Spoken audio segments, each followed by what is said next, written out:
Coach Deborah has a passion and purpose to assist young men, ages 15 to 24, to overcome obstacles and build their best lives.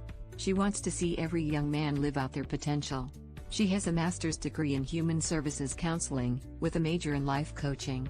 More importantly, she is the mother of 3 boys, who are exceptional, educated, professional men. Coach Deborah believes it is better to train early, rather than need to fix later. She utilizes basic principles and God-led concepts. Sometimes the only thing a young man has is their credibility or their name. The actions they take are based on the decisions they make. Those decisions align with their choices and result in consequences. Coach Deborah can assist you if you are lost, floundering, or confused. Embrace the help and start building your best life today.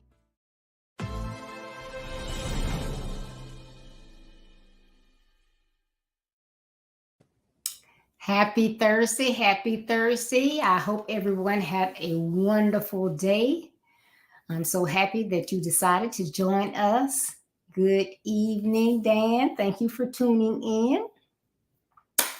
Well, you know, it's December, and this month we are focusing on reaching out for financial peace.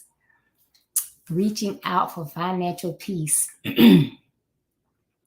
Please make sure that you like, share, and comment as we go through this topic today. And thank you for all of your support. Without you praying, tuning in, sharing, liking, and commenting, Build Your Best Life would not be possible. So thank you so very much.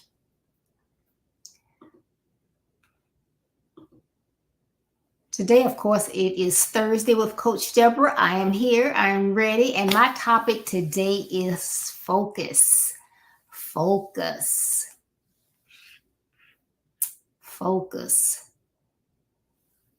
To be successful at something, you have to work at it and be consistent. You have to be consistent. You can't do it today and then decide you're not going to do it the next day. You have to be consistent you have to be consistent. You have to be intentional and you have to be consistent. Consistency helps you to make it a pattern. It's something, a lifestyle. It's something that you're used to doing. So if you want to have that financial peace, you have to come up with some good tips,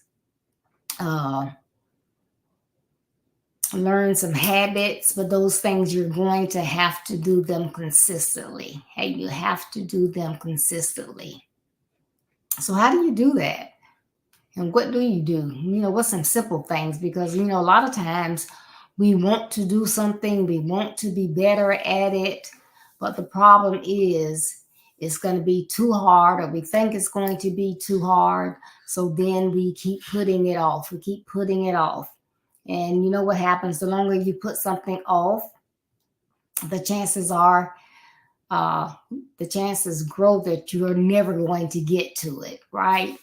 So I'm going to just give you some tips today that I think are some simple tips for some. They are, to me, easier because,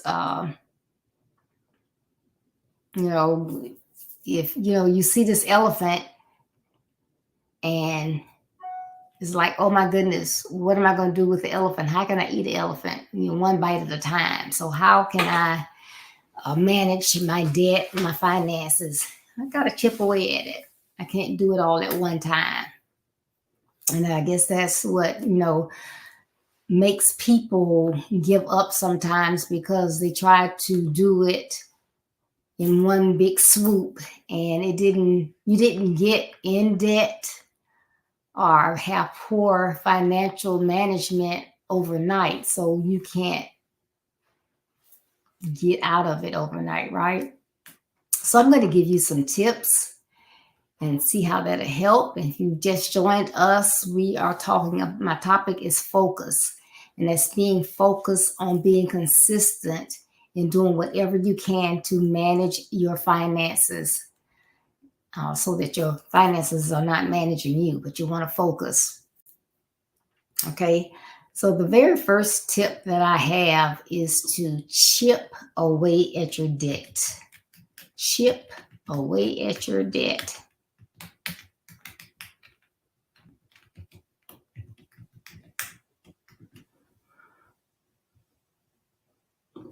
I just want to add that in up there for you. Chip away at the debt. So first of all, if you tuned in on Tuesday and I asked the question, can you ever be a good steward of your money or manage your money if you don't have a budget? And what did our financial advisor, not a layperson like me, but what did our financial advisor say? You have to have a budget. You have to have a budget because you have to know exactly what's coming in and what you have going out.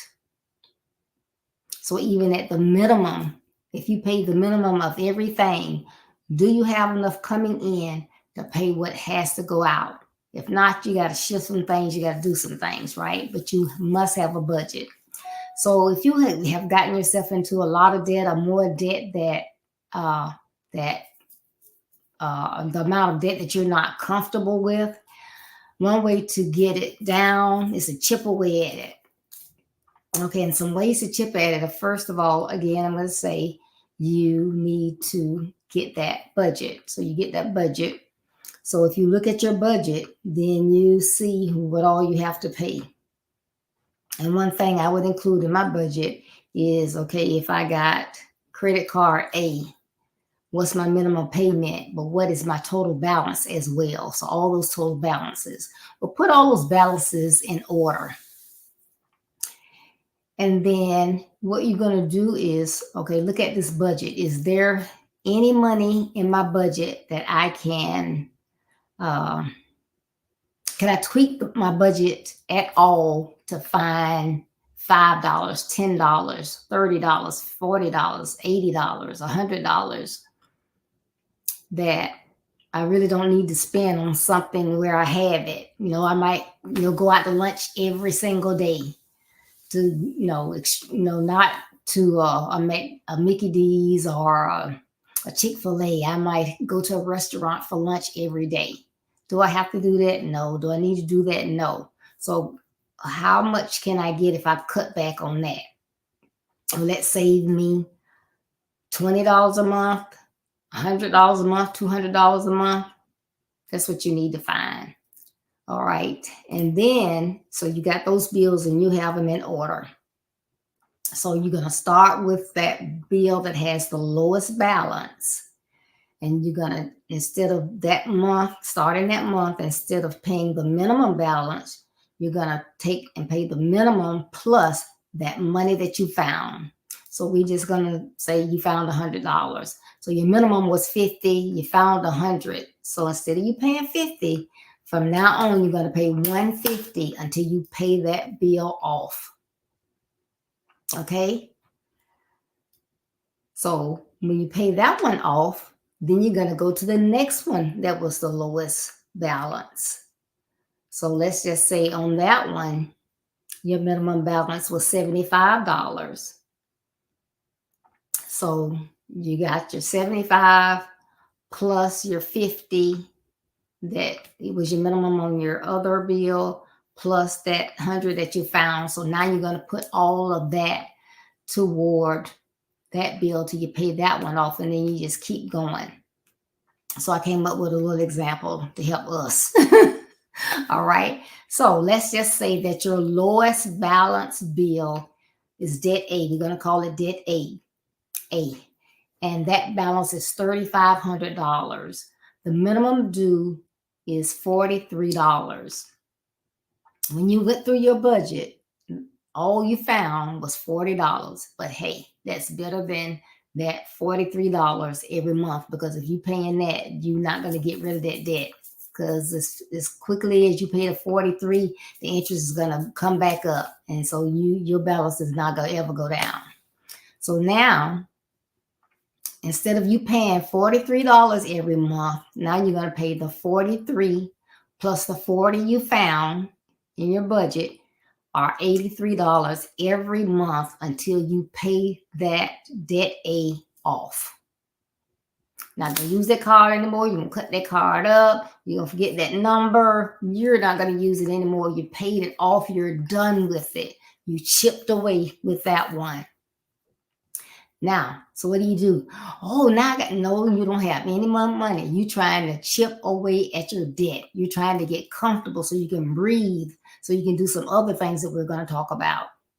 So your next lowest bill, or debt B, is $4,200. The minimum for that particular bill is $57. So while you were paying the $83 on debt A, you were still paying that $57 on debt B and whatever the minimum was on your other bills. Okay, but now since that you've paid off debt A, you're going to take the $57 minimum that you would normally pay. You're going to add the $40 that you found in the budget, plus the $43 minimum that you were paying for debt A, because you don't have debt A anymore. So now you have $57 plus $40 that you found, plus the $43 from the bill that you paid off.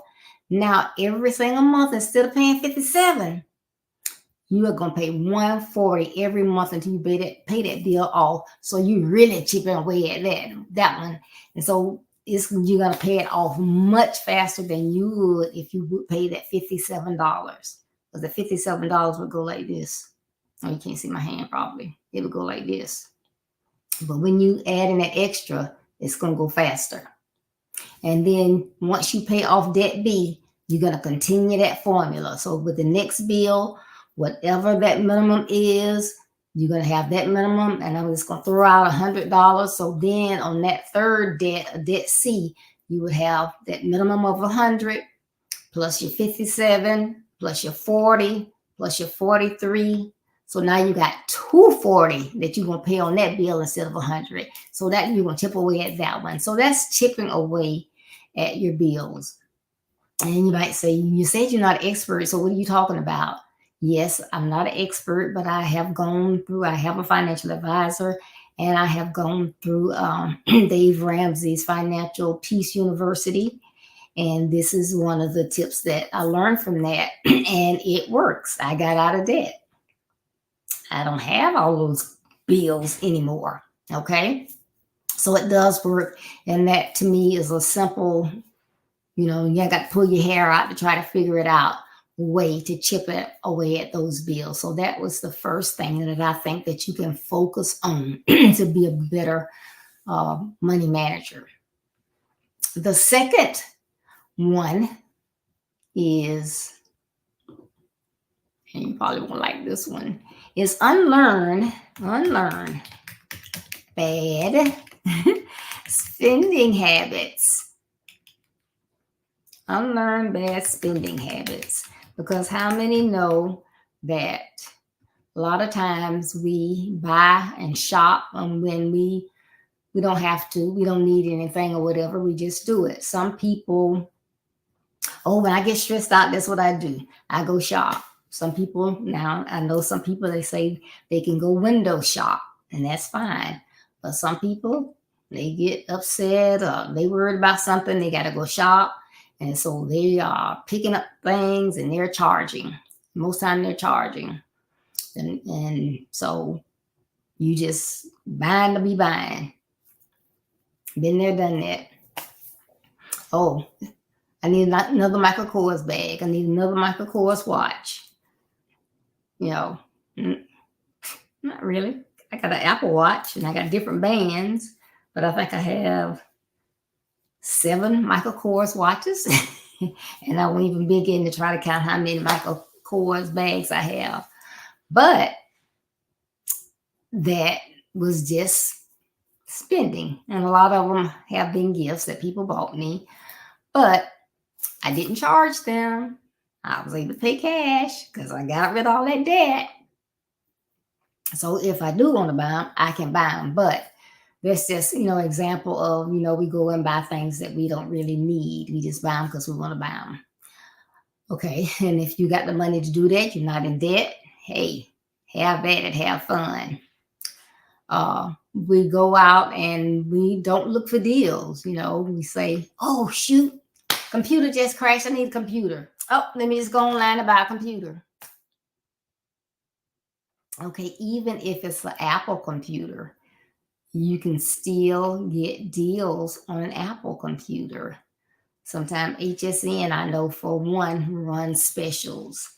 And not only are you getting that same MacBook or whatever, normally they will give you a bundle. So they may give you a cover, they may give you headphones or something else, but it's the same product. You can buy the Apple Care just the same, but it is less money. So, don't think, you just got to buy, and I'm not going to say the name of this company, but it's one company we go to because we know we can get free shipping, we get things fast, and we go and we just buy. It's not always the best price. So you have to shop around. So when you weigh out free shipping, well, the cost at this place plus free shipping versus the lower price here plus $3 or $4 shipping, which is your best buy? You need to look at it in order to get your better deal and just not throw away money. Be a good steward of your money. Look for those deals. I love the hand soap and the wallflowers refills from Bath and Body Works. Love them. And you probably say, well, you could go somewhere else and get some, get some Glade scents, and you can get, what is it, Dial hand soap or Dove hand soap. But I like those. I love them. They smell good. They go with your decor. And I love the refills, the wallflowers, and I like all the different wallflower holders you can get. But guess what? I always wait till they go on sale. I don't buy them unless they're on sale. I saw a sale, was it 2 days ago, and it's like wallflowers on sale. I'm like, oh yeah, because I need some of those. I want to get some, different scents. But all they had on sale was Christmas scents. So I had some things in my cart, but guess what? Dumped that cart because a few Christmas scents was fine, but I needed other scents as well for the entire year. So I just wait till another sale comes before I get my refills, and I buy enough that I can wait until they have a sale.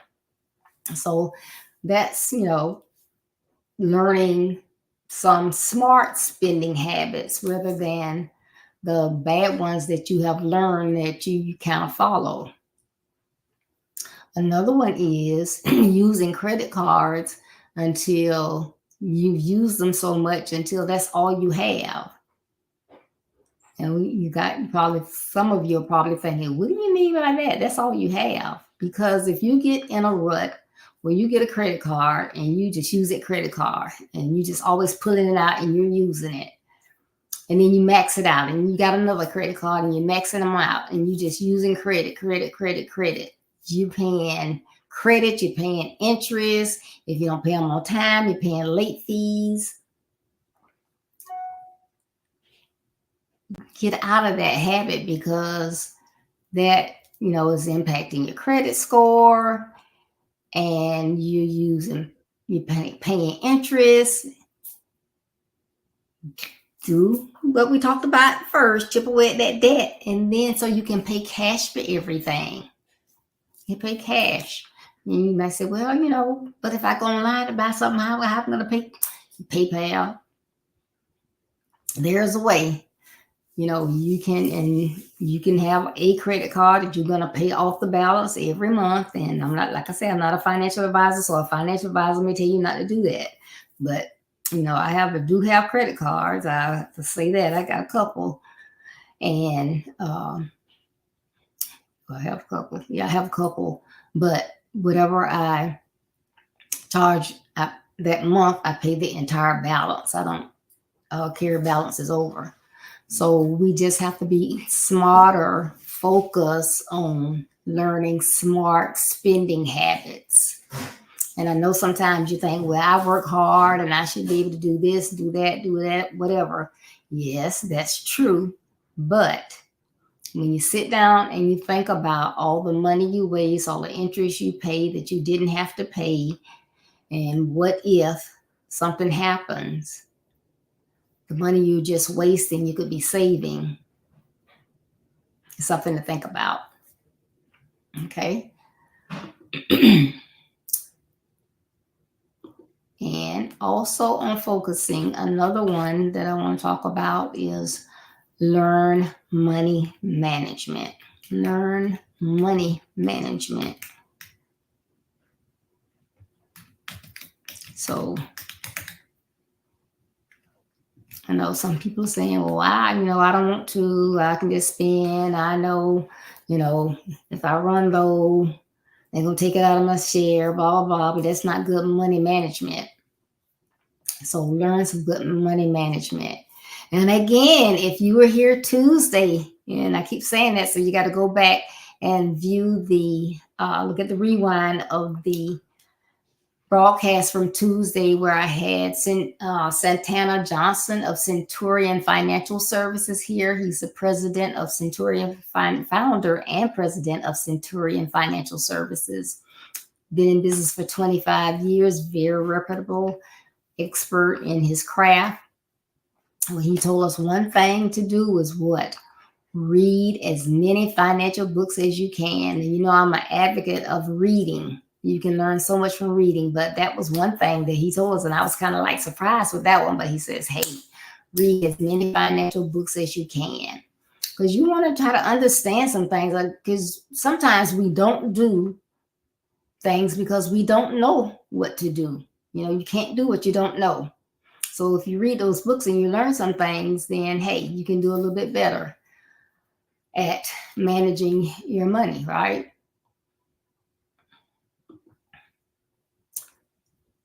So first and foremost, we're going back to what we started with, create that budget. No, that's a bad word for some people, but we want to go ahead and create that budget so we can see exactly. Look at those numbers. This is what I got coming in every month. This is what I got going out every month that I know of. If I don't spend any extra, this is my mortgage, my rent, my gas money, my meals, my leisure activities, any bills that you may have. You got to go to the doctor if you got to pay a copay, medications that you have, all that down. If you have insurance, your monthly insurance payments, everything that your cable, your if you have whatever you have, cable, Prime TV, some of these other streaming services, magazine subscriptions, whatever, Sirius radio, even if it's an annual fee, you better break it down and put it in there monthly so you can save it on the side. So when it comes, you can just do what? Pay it. You don't have to try to charge it because you don't have it because, that's an annual bill. I didn't think about that one. So you need to create that budget. Thirdly, ask questions. Ask questions. It's okay if you don't know something. Like I said, I have a financial advisor. I was getting ready to make a large medical purchase, which I had the money in my savings to pay for it. But I was like, no, I better ask first. So should I use my savings and pay for that? Or because it's a medical bill, I can get a care credit card. And if I pay it within that year, I don't have to pay any interest. I'm just paying back that fee in 12 months. Of course, they give you a minimum, but so I was advised to, based on the amount of savings I have, go ahead and get the card and do that. But instead of paying the minimum, I think the minimum they gave is like $43 because, of course, they don't want you to pay it out in that year. But instead of paying the $43 a month, I'm paying $450 a month, which I'll have it done before that year is over. I'm not going to pay them any interest on that. So because I thought I knew what I should do, but I wanted to be 100% sure. So I had someone I could ask, my financial advisor. So if you're not good with money, if you've tried it on your own and you can't get it done, there are many great financial advisors, financial coaches that you can utilize. I know in Nassau, Nathaniel Butler's very good. Dallas, Brady Robinson of Robinson Empowerment Group, excellent. Again, Santana Johnson, Centurion Financial Services, and I'm sure there are many more. Those are the ones that I know of. So, hey, you can't afford, sometimes you can't afford not, say, I can't afford that. Sometimes you cannot afford not to have someone that can teach you in areas where you are not an expert. You're not even a novice. So think about that. And then the last one, and you probably say, well, everybody knows that. Well, everybody knows it, but everybody doesn't do it. And of course, that is what somebody put in the chat. I know you know what it is.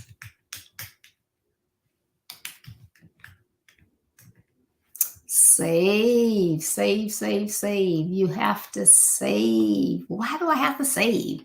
I've been working hard, and when I want something, I want to go get it. If I want a new car, I should be able to go get it. If I want whatever I want, if I want to take a vacation, I should be able to go, blah, blah, blah, blah. I'm not leaving my money here for anybody else. That's fine. But what if life happens? An emergency pops up.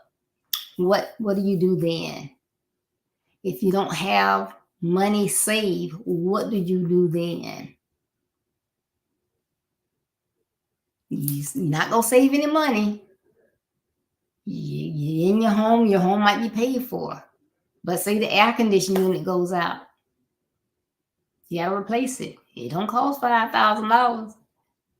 How you going to pay for it? In 10 years since you got a roof on your home, you didn't know it, but those trees that's hanging over, they've been rubbing and doing things and leaking different whatever, sap, whatever, and you need a new roof. Those not cheap either. All right. So life happens, things come up. You may have a serious illness that your insurance doesn't pay for long-term hospital care or long-term rehabilitation that you may need. You may need some savings to assist with that. I know that's not something that you want to think about, but life happens. Also, those vacations you're talking about, you can have a fund that you save for that. So, save as you go. So when you say you want to jump up and go on vacation, if you don't have the cash, you're not pulling out credit cards to pay for rooms and hotels and cruises and airlines and rental cars and all this stuff. So you can save for that, save for your kids' college, or you can be a student. Your parents don't have the funds. You don't have the grades where you think you're going to get scholarships. You haven't followed one of the tidbits that Santana gave us on Tuesday about, if you don't have those funds, you don't have anybody to assist you, there's something that you can do that will assist you in being able to get your own money, get grants or whatever. You need to know that information. So you may have to start, get that part-time job, start saving your own money, filing your own taxes so you can go independent. So these are some things that, hey, maybe reading you would find out, because that's how Santana said he found out. He would read and research and find out things on his own because he did not have anyone to tell him those type things, but he knew where he didn't want to be and he knew where he wanted to go. So Those are some of the things that he did. So these are just some tips that I think are useful. And I'm just saying, in order for you to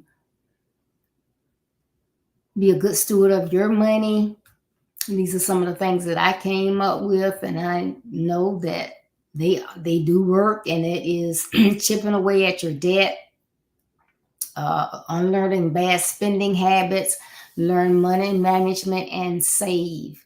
So again, you want to focus, manage your money so your money does not manage you. Again, thank you so much for tuning in. And if you missed Tuesday, this past Tuesday, the 7th, please go back on YouTube or my Build Your Best Life Facebook page and check out Be Intentional with Santana Johnson. Great, great, great information. Check it out. Please tune in this Saturday. The guys are back. And I love this topic that they have. The topic that they have for Saturday, and it's at 9:30 a.m. Eastern Standard Time, is being effeminate is not gay. Being effeminate is not gay. If you don't know what that is, you need to come check it out. They're going to explain what that is, what it means. And, and sometimes we look at things and we frown upon things because we don't know what it is. We don't understand. And we sit around and we don't try to find out. Check the guys out with this hot topic on Saturday so you can find out, you can be informed, and you will know how to get in the conversation and respond when someone says something and they don't know what they're talking about. So again, that's Saturday morning, 9:30 a.m. Eastern Standard Time.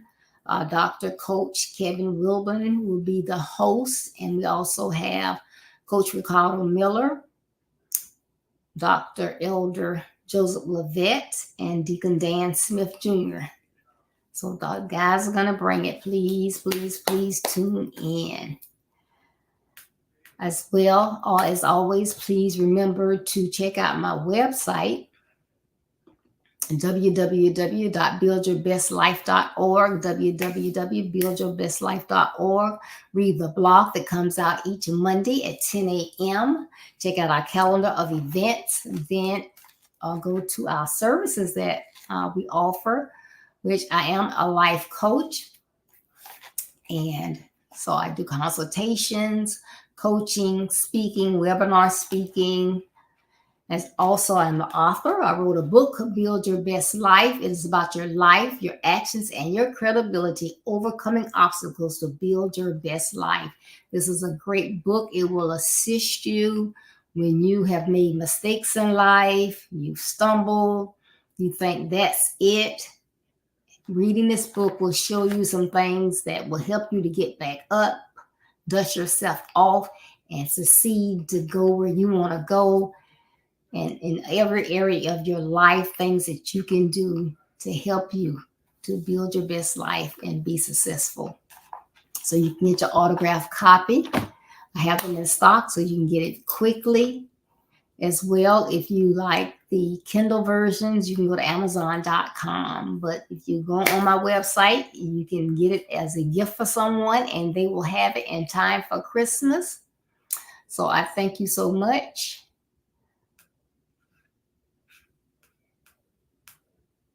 And I will be looking forward to seeing you on Saturday morning with the guys, checking them out. And please pass the word. And also check out Tuesday, December 7th broadcast with Santana Johnson, and get that information. You will not regret it. It was wonderful. Remember, building your best life is our business. That's not a slogan. It's our commitment. I love you. Be blessed. Stay safe. And I will be looking forward to seeing you on Saturday. Bye-bye.